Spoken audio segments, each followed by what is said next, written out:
اب آتے ہیں تھوڑا سا یہ جو ایک مسئلہ ہمیشہ چلتا رہا ہے تراویح 8 ہے کہ 20 ہے، تو اس میں میرا آپ سے سوال یہ ہے کہ کیا اس پہ شدت اختیار کرنا ٹھیک ہے ایک ایسی عبادت کے اوپر کہ جس پہ شدت، یعنی ایک طبقہ یہ کہتا ہے کہ جی 8 سے اوپر پڑھنی ہی نہیں ہے، ہم نے 8 ہی پڑھنی ہے، اور ایک کہتا ہے جی 20 سے نیچے ہوتی ہی نہیں ہے۔ اچھا آپ صاحب اس کے بارے میں بھی نا کچھ غلط العام ہے معاشرے میں۔ اہل حدیث کا جو نقطہ نظر ہے وہ یہ ہے کہ واضح حدیث آ گئی نا، امی عائشہ سے پوچھا گیا رمضان غیر رمضان، اگر لفظ نہ ہوتا پھر تو رمضان غیر رمضان رسول اللہ کی نماز کتنی تھی رات کی؟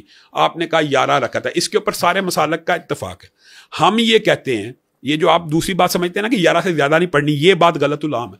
ہمارے نزدیک عدد کا تعین کیے بغیر کوئی بندہ جتنے جی چاہے جب جی چاہے نفل پڑھ لے۔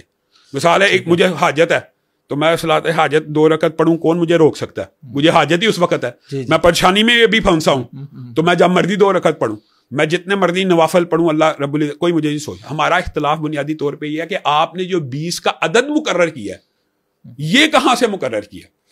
اگر وہی بات ہے، اگر آپ یہ سمجھتے ہیں رسول اللہ کی سنت ہے تو پھر آپ کا نقطہ نظر درست ہے، لیکن اگر آپ یہ سمجھتے ہیں کہ یہ عملی تواتر ہے، اور جو وہ یہ سمجھتے ہیں اور رسول اللہ صلی اللہ علیہ وسلم کی حدیث یا رسول اللہ کے عمل نہیں سمجھتے، وہ کہتے ہیں کہ حضرت عمر نے اس چیز کا حکم دیا تھا۔ میں یہ کہتا ہوں اگر حضرت عمر نے بھی حکم دیا ہو تو ان کا حکم موطا امام مالک میں ابی بن کعب اور تمیم داری کی حدیث میں واضح ہے کہ جا کے 11 رکعت پڑھاؤ، اور یہ جو 20 رکعت کا حکم ہے یہ حضرت عمر کا نہیں ہے بلکہ اس کے الفاظ یہ ہیں اس حدیث کے جس کو یہ اثر کہتے ہیں۔ حضرت عمر کے دور میں 20 رکعت تراویح ہوئی، یہ ایک اکیلی دلیل ہے، اور یزید بن نعمان نے حضرت عمر کا دور نہیں پایا جو اس حدیث کا راوی ہے، لیکن اس سے کسی سے سنا اور اس نے اس کیفیت کو بتا دیا۔ کسی جگہ پہ کسی عمل کا ہونا اس کے جواز کی دلیل نہیں بنتا کہ حضرت عمر کے دور میں قتل ہوا تو یہ قتل کا جواز نہیں ہے۔ حضرت عمر کے دور میں کہیں 20 پڑھی گئی، بالفرض مان لیا پڑھی گئی، کس نے پڑھائی ہے؟ کون مقتدی تھے؟ کیا یہ بات رسول اللہ تک گئی ہے؟ آپ بھی سمجھتے ہیں کہ یہ بات رسول اللہ تک نہیں پہنچتی، اور حدیث واضح 11 رکعت کیا، اور حضرت عمر کا حکم ہے کہ جا کے 11 رکعت نماز پڑھاؤ، حکم حضرت عمر یہ دے رہے ہیں، اور اس کے مقابل یہ پیش کرنا کہ 20 کا ایک جگہ پڑھی گئی تھی پھر امت نے 20 کو پسند کیا۔ ہم یہ کہتے ہیں یہ 20 کا عدد آیا کہاں سے؟ اگر تو 20 کا عدد رسول اللہ کی سنت ہے، اللہ کی قسم ہے میں کوئی اعتراض نہیں، میں تو آپ کو یہ بات یہاں تک کہتا ہوں رسول اللہ نے اپنی پوری زندگی میں کوئی عمل ایک دفعہ کیا ہو، وہ انسان ساری زندگی بھی کر لے وہ بھی سنت ہے۔ مثلا رسول اللہ نے زندگی میں کتنے حج کیے ہیں؟ ایک حج کیا ہے، 4 عمرے کی، ایک حج کیا نا۔ بالکل۔ ایک بندہ ہر سال حج کرے وہ سنت ہوگا کہ نہیں؟ سنت تو ایک دفعہ پوری ہوگی، لیکن اس کے بعد بھی وہ کہہ رہے تو ٹھیک ہے، اللہ کے نبی کا عمل تو ہے نا، بات اتنی سی بات، فرض ایک دفعہ ادا ہو گیا، لیکن باقی وہ حج کرے گا تو وہ سنت حج ہی کر رہا ہے، جی جی بالکل، وہ سنت کے مطابق ہی کر رہا ہے۔ تو رسول اللہ کے کئی اعمال کم بھی ہوں تو ہم یہ کہتے ہیں رسول اللہ نے پوری زندگی میں ایک دفعہ بھی 20 تراویح پڑھی ہو، اللہ کی قسم پڑھنے کی اجازت ہے۔ ہم یہ کہتے ہیں آپ بھی اعتدال کا رستہ اختیار کریں، 20 کا عدد مقرر نہ کریں۔ اگر آپ کہتے ہیں کہ یار جتنے مرضی پڑھو تو پھر جتنے مرضی پڑھو، کسی دن آپ 18 بھی پڑھیں، کسی دن آپ 40 بھی پڑھ لیں، کسی دن آپ 23 بھی پڑھ لیں، لیکن اگر آپ یہ کہیں گے کہ 20 ہی ہے تو اس کی آپ کو دلیل دینی ہوگی۔ بس اتنی سی بات ہے، یہ کوئی اختلافی بات نہیں ہے۔ اور میں یہ سمجھتا ہوں یہ اختلاف کو اتنا اچھا، بعض اوقات لوگ نا یہ جی 20 تراویح کا جھگڑا رفع دین، اللہ کی قسم 20 تراویح اور رفع دین کی وجہ سے امت میں کبھی قتل قتال نہیں ہوا۔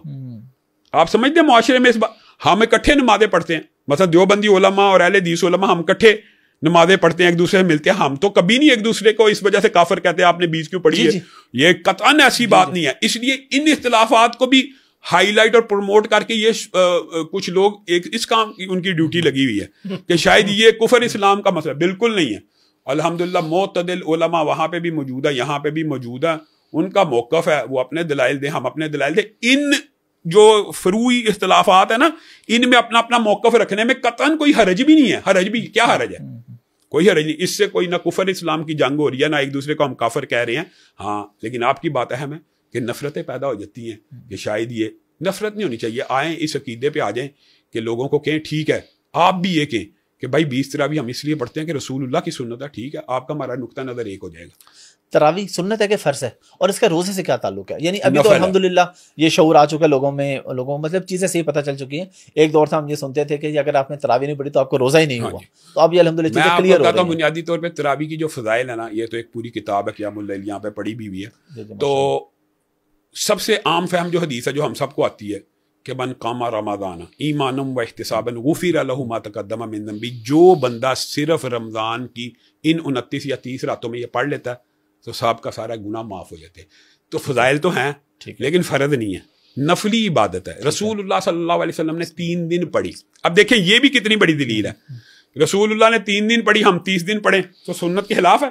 رسول اللہ اگر 1 دن بھی پڑھ جاتے ہیں تو ہم 30 دن پڑھ سکتے تھے، تو رسول اللہ نے 3 دن پڑھی، ہم 30 دن بھی پڑھیں تو وہ سارے اجر و ثواب جو قیام اللیل کے ہیں اتنے زیادہ ہیں۔ آپ صاحب حدیث آتی ہے جو بندہ عشاء امام کے ساتھ پڑھتا ہے اس کو آدھی رات کا قیام ہے، اور جو فجر پڑھتا ہے پوری پڑھتا ہے، اور جو امام کے ساتھ تہجد کی نماز یا تراویح کی نماز سلام پھیرتا ہے پوری رات کا قیام۔ یہ متعدد احادیث ہے، تو وہ فضائل ضرور حاصل کرنے چاہیے، بلکہ جو بیمار لوگ روزہ نہیں رکھتے وہ بیٹھ کے بھی تراویح پڑھیں اور ان کو تراویح پڑھنی چاہیے۔ لیکن اگر ہمارے معاشرے میں آپ بات آئی ہے جدوی طور پہ، ایک میں نے کلپ سنا، کہتا ہے 20 تراویح تو تراویح سے ثابت ہے، کہتا کیسے، کہتا ترے تے بھی تو یہ نہیں ہونا چاہیے۔